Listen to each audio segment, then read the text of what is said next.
আজকের এই ভিডিওটির মধ্যে দিয়ে আমরা ফরেন পলিসি বলতে কি বোঝায় এবং ফরেন পলিসির অবজেক্টিভগুলো কি কি এই বিষয়টি নিয়ে আলোচনা করব। তাহলে চলো ভিডিওটি শুরু করা যাক। দেখো, বর্তমানকালে কোনো রাষ্ট্রই কিন্তু স্বয়ংসম্পূর্ণ নয়, তাই প্রত্যেকটি রাষ্ট্রই একে অপরকে সাহায্য করার মধ্যে দিয়ে নিজেদের উন্নতি ঘটানোর চেষ্টা করে।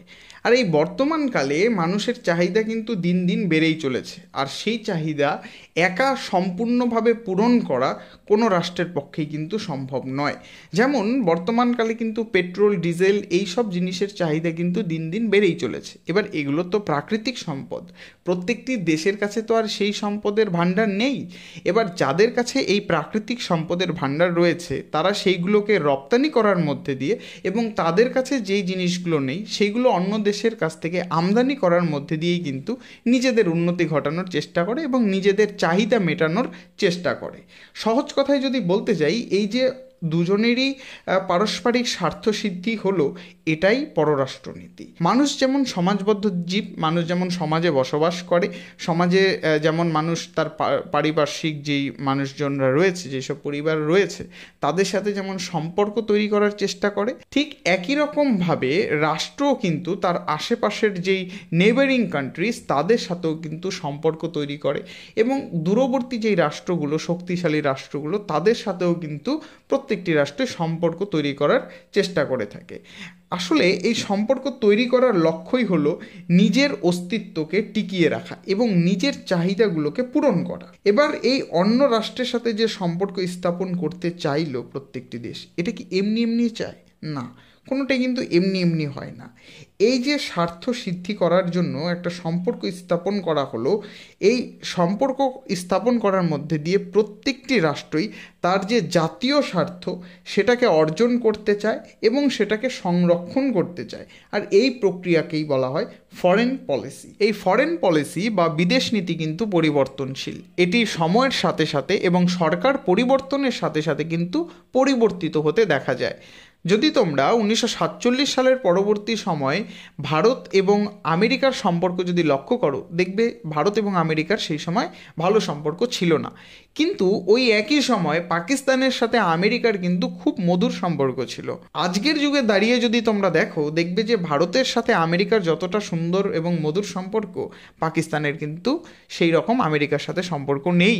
তাহলে এই ফরেন পলিসি কিন্তু বিভিন্ন সময় বিভিন্ন পরিস্থিতির ওপর ভিত্তি করে কিন্তু পরিবর্তিত হতে থাকে, এটা কোনোদিন এক থাকে না। এই ফরেন পলিসির সংজ্ঞা দিতে গিয়ে হার্টম্যান বলেন যে পররাষ্ট্রনীতি হচ্ছে স্বেচ্ছাকৃতভাবে মনোনীত জাতীয় স্বার্থ বিষয়ে সুসংবদ্ধ বিবৃতি, বা তোমরা বলতে পারো যে দীর্ঘমেয়াদী কিছু উদ্দেশ্য সাধনের জন্য রাষ্ট্রসমূহ যে বিচার বুদ্ধিসম্পন্ন নীতি অনুসরণ করে তাকেই পররাষ্ট্রনীতি বা বৈদেশিক নীতি বলে। এবার আমরা ফরেন পলিসির অবজেক্টিভসগুলো কি সেই বিষয় সম্পর্কে জানব। কে.জে. হলস্টি ফরেন পলিসির 3 ধরনের উদ্দেশ্যের কথা উল্লেখ করেছেন।